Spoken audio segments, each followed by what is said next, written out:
Good afternoon. Welcome to the Shakers culinary cooking class during this COVID vacation, which continues on in the city of Milwaukee. Today otherwise is a beautiful day in May, mid-60s, inspiring for me to think about doing some Cuban cookery. I'm going to get out with a simple and yet very impactful dish, and this is a Lechon Asado. This is a Cuban pork dish with a Mojo Sauce, which is made from bitter oranges. And we're going to begin to show you what this is. Very simple. This is pork butt right here, pork butt and shoulder. Both came from the foreshank of the animal. The butt is a portion that is higher up than the actual shoulder is. It has remarkable flavors. It's going to take several hours to cook depending upon the size and density of the meat that we have. But to begin with this, we must have a decent marinade working. So what I've done is I've assembled a few simple things. I have a Mexican oregano, I've got cracked black peppercorn, I've got kosher salt. Here we have some paprika because there's a huge Spanish influence which takes place throughout almost all Cuban cuisine. I do have some garlic salt, which is a little bit of a twist on here. I'm going to use fresh garlic as well, but I want to really push through some of the salt complexion without it being necessarily salty, if you know what I mean. And then about twice the amount of cumin that I have as opposed to every other spice that's here. So very simply, we're going to mix this together.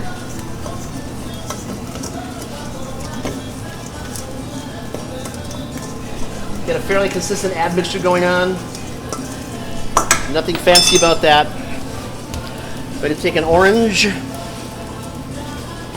If you had a bitter orange, that's all the better, but you're probably not going to find it in the market that you're in. Again, flat side of the orange goes in first.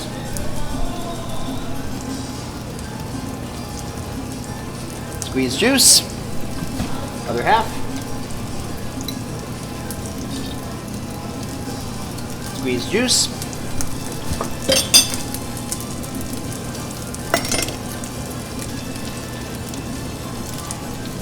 We have 2 limes going on here. This is a really nice juicy lime. Again, if you roll your citrus first, you'll get more juice out of it.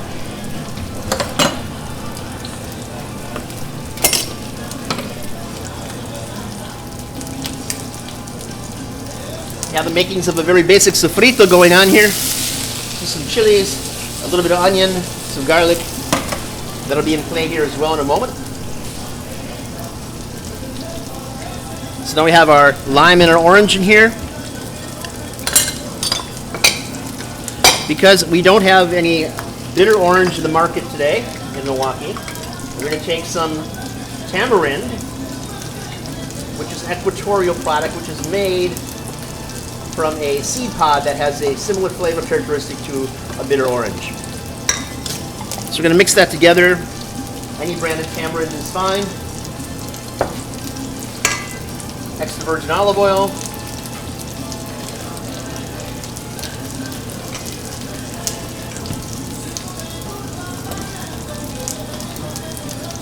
Again, we're just working this into a paste.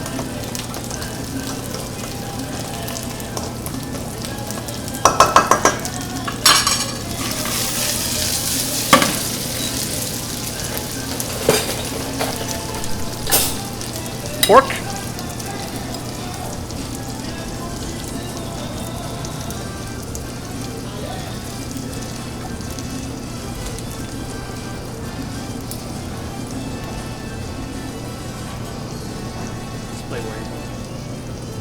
What I'm doing is I'm just using a fork to poke holes in this because I want the marinade to work its way into the meat.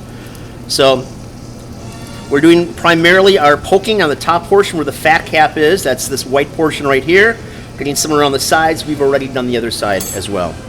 So I'm just going to take this and rub this in. This is why we have been given hands, is to use them for something just like this. You could glop this on top, but the reality is if you just spoon it on, it's not going to work the same way as if you get to know your meat. So we're rubbing all sides. A little extra on the top. Take our fork and stick that back into it. Get to poke your meat. Now from here, we're going to put this in a roasting pan. Like so. I'm going to get a little bit of white wine in here.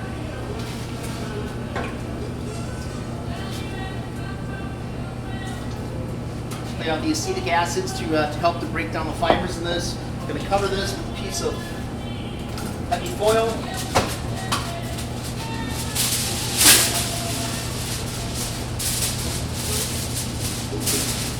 And launch this now into our preheated oven.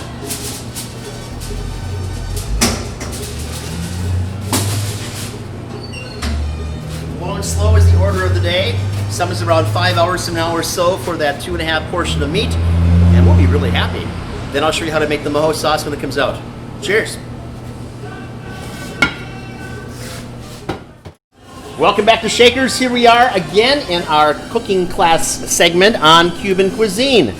Doing a real basic here. Most cultures have some type of a rice dish, whether it's arroz con pollo, or in this case, I'm doing a moros y cristinos, so I'm doing black beans and white rice, symbolic of the Cuban extraction from Spanish. And in Spain, there was a war that went on forever between the Moors and the Christians. So this is symbolic of how things have come together, and people of multiple religions are able to interact together as one society. So it's a good lesson for all of us. Real basic, I'm going to start off by getting a little heat on my pan. I'm going to get some cumin in there. And the spices that I'm using for this dish are very emblematic of Cuban cuisine. So I'm using cumin, I've got cracked black pepper, I've got Mexican oregano, and I've got just kosher salt. So we're just going to get a little heat on this right now. This is one of the drawbacks, the very few drawbacks of using induction, is that there's not really any moisture taking place here, so we're not getting a real toasting taking place. For the other 95% of what you do for cooking, induction really rocks. So I'm just going to get a little heat here, drawing off some of the moisture from the spice itself, from the cumin. Now at this point, I just want to accelerate things a little bit, so I'm going to take some thick cut bacon. And there's a variety of different bacons that you can use depending where you are and what your what your market position is and what's available to you. But as a regular function, you can almost always find a thick cut bacon, or you can find pancetta or a variety of other things to use as well. That should really get you the flavors you're looking for with this thicker cut. And all we want to do is just to render this down. We're not going to use everything that's here right now because we're just making a relatively small size portion of this.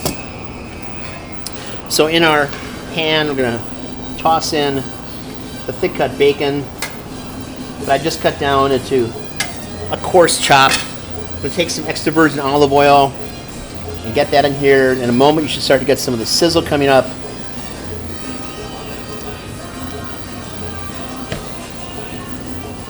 So while this is working away, we're going to take some Spanish olives.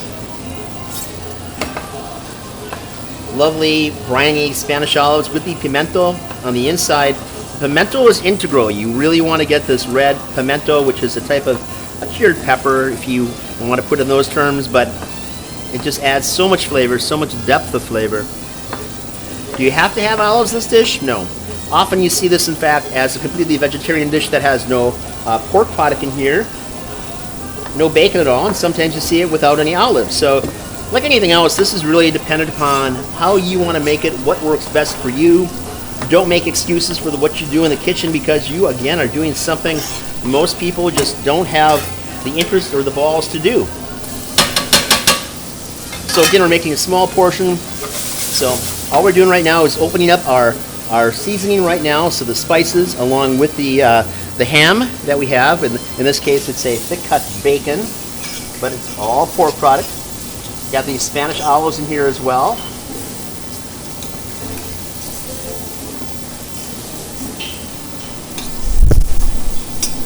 So that'll take just a couple of minutes to simmer away.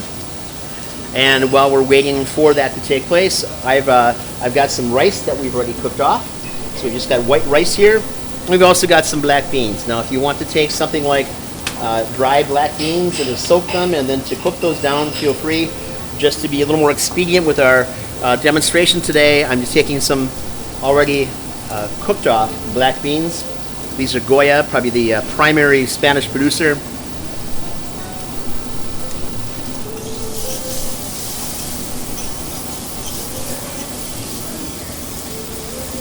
So the objective is here to get this thing started. And it's going to continue to cook off for a while, almost as if we're doing like a red beans and rice or something of that nature. So here we are, the rest of our herbs and spices into here. Again, you're putting in enough herb and spice for the size of the dish that you're making.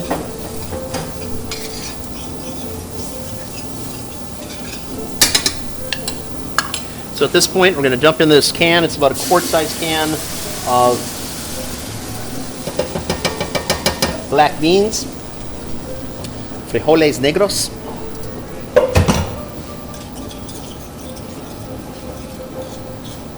Just a nice stir. It's a shame you're not here to smell this because it does smell divine.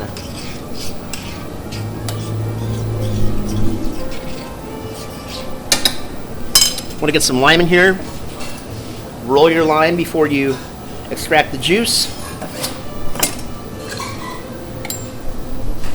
Flat side down first again. I'm going to use one whole lime.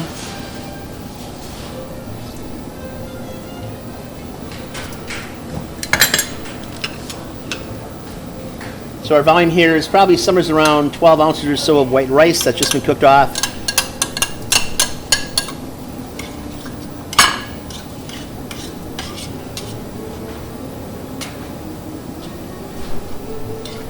And again, the separation between the black of the Moors and the white of the Christians melds into something like this lovely brown complexion, and this again is symbolic of how people of different races must get along together and how harmoniously these are going to taste as one dish as opposed to just the rice or the black beans by themselves. That cumin is marvelous on here. The acid coming up from the lime is just wonderful. We're going to let this sit now we could let this go for 20 or 30 minutes if you like, or in moments to be ready. I prefer to let it sit for a little while and the flavors all melt together. Welcome back to the Shaker's Kitchen, continuation of our Cuban series today. I'm going to knock out a little simple mojo sauce, and I began with a little bit of freshly squeezed oranges there, a little bit of garlic here as well, palm of my hand. It's so satisfying to do that. Ran that in there, that goes in. Now, in Cuba we use a bitter orange. I don't have access to bitter orange in Milwaukee at the moment, so what I'm doing instead is using traditional orange and taking a little bit of tamarind. The tamarind has a sour sop kind of complexion to it, and that's going to give us a flavor profile very, very similar to what I experienced in Cuba. To accelerate that just a little bit, I want some of the sharpness of a lime, and we are going to get that inside of our sauce. You don't need a lot. Half a lime is good. Just like that. Next we're going to take our orange and do the same thing with. So in addition to the orange you already have in, got a little more orange taking place. Just can't have enough orange. Now the meat itself has got all sorts of flavor taking place. We have garlic, we have cumin, we have salt, we have pepper, we have paprika. The sauce is just going to be an adjunct to that. It's not the driving force of the flavor. We're also going to have this marvelous little moros y cristinos, which is black beans and white rice, which have had the chance to cook together and to work together in one harmonious blend. That light brown complexion is marvelous. A little bit of olive oil in here right now into our mojo. Heat going.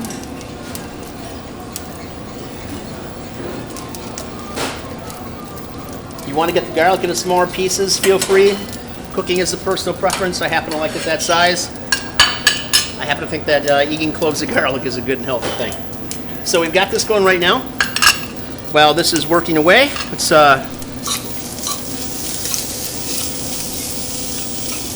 these beautiful Spanish olives in here as well. So I'm going to get the pork for you. This is the pork that we launched earlier today.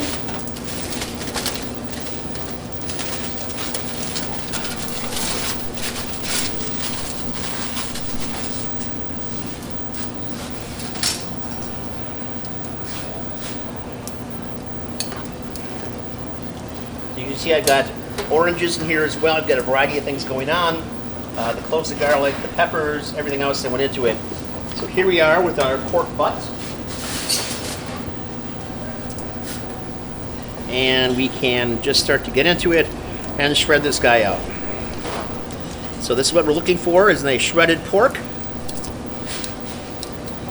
And again, we're using the butt, not the shoulder. You can use either one that you prefer. And take down as much as you want with that. People like the bark. If you don't have to use this outer form where the spices have cooked and blackened themselves into this char. But we start off with this.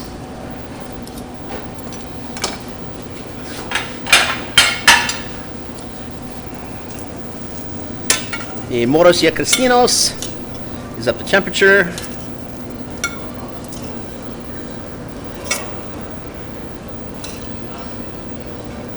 Like so.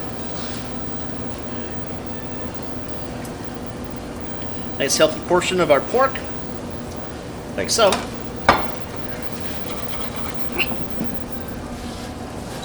And our mojo sauce.